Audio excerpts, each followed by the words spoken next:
Assalamualaikum warahmatullahi wabarakatuh. Perkenalkan, nama saya Fitra Anugrah Ramadan, NIM 21202038622022021, Prodi Akuntansi Syariah.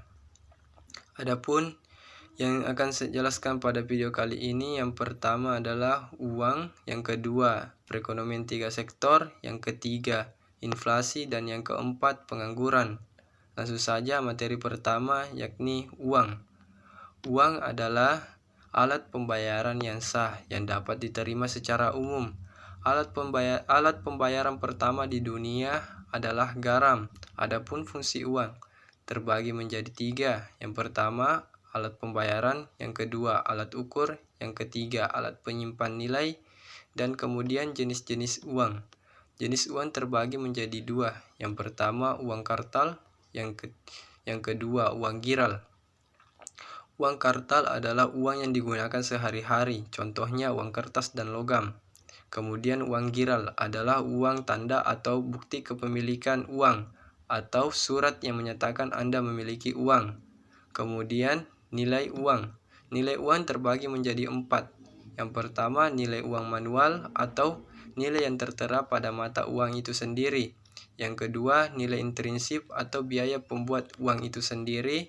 Yang ketiga nilai real atau nilai mata uang terhadap barang. Kemudian yang keempat nilai kurs atau nilai mata uang terhadap mata uang negara lain.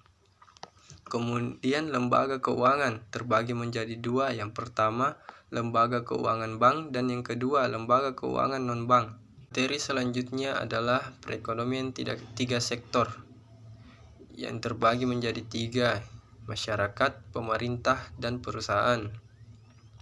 Pertama, pembayaran oleh sektor perusahaan dapat dibedakan menjadi dua jenis, yaitu pembayaran kepada sektor rumah tangga sebagai pendapatan kepada faktor-faktor produksi, dan pembayaran pajak pendapatan perusahaan kepada pemerintah. Kemudian, pendapatan rumah tangga berasal dari dua sumber, yaitu dari pembayaran gaji dan upah, sewa, bunga, dan untung oleh perusahaan, dan dari gaji dan upah oleh pemerintah. Selanjutnya, pemerintah menerima pendapatan berupa pajak dari perusahaan dan rumah tangga. Pendapatan tersebut akan digunakan untuk membayar gaji dan upah pegawai-pegawai, untuk membeli barang-barang dan jasa. Pendapatan yang diterima rumah tangga akan digunakan untuk memenuhi tiga kebutuhan, yaitu membayar dan membiayai pengeluaran konsumsi, disimpan sebagai tabungan, dan membayar pajak rumah tangga. Dalam gambaran tersebut, tetap dimisalkan bahwa tabungan rumah tangga dipinjamkan oleh lembaga-lembaga keuangan kepada para pengusaha yang menanam modal. Pengeluaran agregat telah menjadi bertambah banyak jenisnya, yaitu di samping pengeluaran konsumsi dan investasi, sekarang termasuk pula pengeluaran pemerintah. Dan materi selanjutnya yaitu inflasi. Inflasi adalah suatu proses meningkatkan harga-harga secara umum dan terus-menerus, berkelanjutan pada semua tingkat harga barang. Adapun faktor penyebab inflasi terbagi menjadi 9. Yang pertama, tingginya permintaan. Yang kedua, meningkatnya belanja produksi. Yang ketiga, jumlah uang beredar bertambah. Yang keempat, akibat perilaku masyarakat. Yang kelima, struktural ekonomi yang kaku. Yang keenam, kekacauan ekonomi dan politik.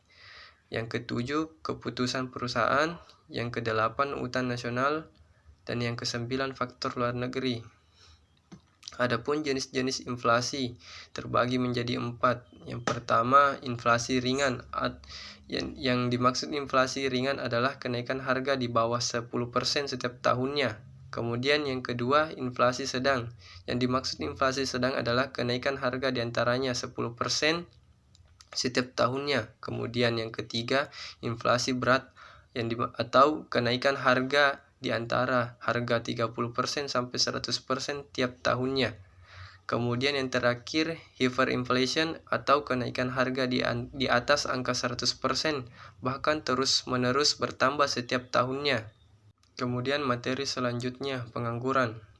Pengangguran adalah angkatan kerja yang tidak terserap pekerjaan Angkatan kerja adalah orang yang berusia 15-50 tahun, kecuali dia pelajar. Adapun usia pelajar yakni sampai 21 tahun. Lewat dari itu dapat dikatakan sebagai pengangguran. Adapun jenis-jenis pengangguran terbagi menjadi 7. Yang pertama, pengangguran friksional. Yang kedua, pengangguran subtikal. Yang ketiga, pengangguran struktural. Yang keempat, setengah menganggur. Yang kelima, pengangguran terbuka. Yang keenam, pengangguran tersembunyi. Dan yang ketujuh, pengangguran musiman. Adapun pengertian pengangguran friksional, yaitu pengangguran sementara, misalnya saja seorang yang baru lulus atau sedang berganti pekerjaan. Contohnya yang pertama, orang yang baru lulus sekolah. Yang kedua, orang yang transmisi sementara. Yang ketiga, karyawan yang berhenti bekerja. Dan yang keempat, proses rekrutmen yang lama. Itulah tadi penjelasan materi dari saya. Sekian, terima kasih. Wassalamualaikum warahmatullahi wabarakatuh.